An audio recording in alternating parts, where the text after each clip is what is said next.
I don't know where Luka is as far as what Dallas was seeing him to be as a future face of the organization. He's 25 years old. He's been there for 5 years. He's become a superstar. He's a top 3 player in the NBA. And it kind of gets me thinking, does the NBA have anything to do with this? And this has been a problem for me watching basketball for a very long time. I remember, and we brought it up a couple of, I think it was a week ago or 2 weeks ago, we brought up the Chris Paul story.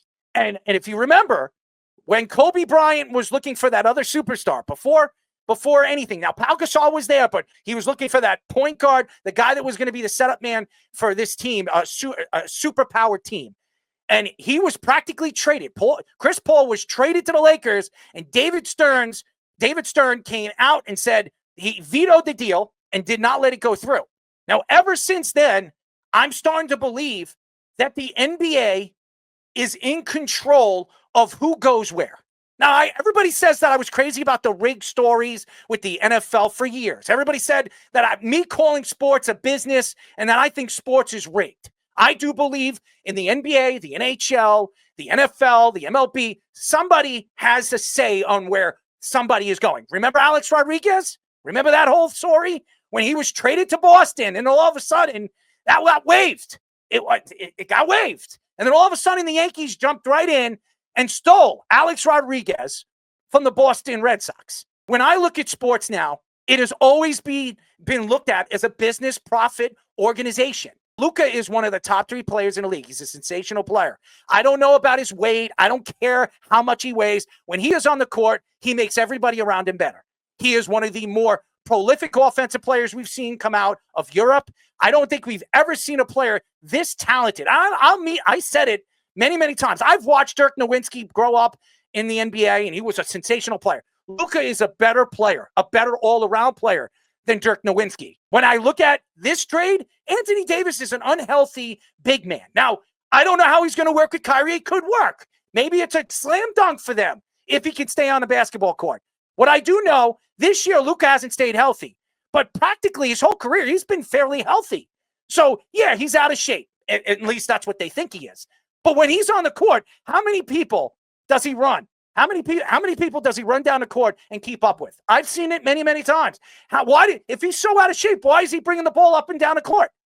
If he's a point guard, we've seen him. He can play the point. He can play the 2. He can play the 3. He can even play the 4. I look at this story and it just shocks me. It shocks me that the Dallas Mavericks didn't even go anywhere else to even have a conversation with other organizations. If they went to the Boston Celtics, I bet you the Boston Celtics would have traded Jaylen Brown and a couple of draft picks, or maybe even a better deal. There are other teams out there that would absolutely be interested in Luka Doncic. But they reach out to the Lakers first, and then the Lakers supposedly turned them down, and then they came back to them, within a couple hours and make the deal. Why were the Lakers the only team they reached out to? Is there some kind of, stolen thought to this?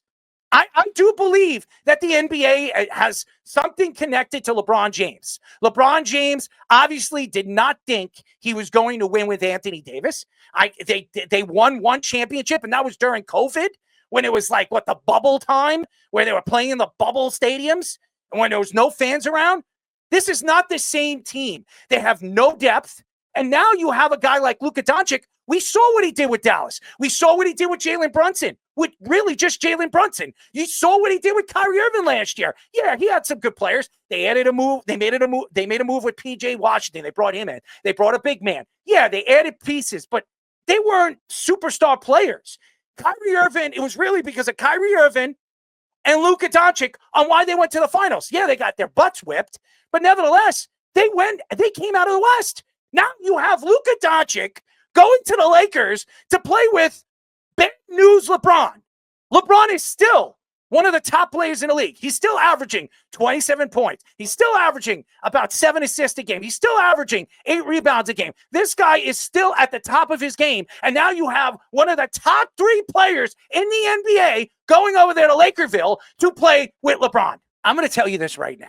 If you actually sit here and think that 300 and whatever it is, $345 million is going to be a lot of money for ownership that just bought the team after giving Mark Cuban over $6 billion. I don't think it had anything to do with it. It had nothing to do with it. Had nothing to do with money. It had everything to do with Luka not happy that Kyrie Irving wasn't getting an extension. Now, all of a sudden, the GM comes out after the trade happens, and you see Jason Kidd, he was like just deluded. I don't even know if he was really in the same room. He couldn't believe it. He was shocked. His face was like, he was just enamored. I don't even know where Jason Kidd was during that whole thing. He was like probably trying to say Beetlejuice, Beetlejuice, Beetlejuice, because he was shocked.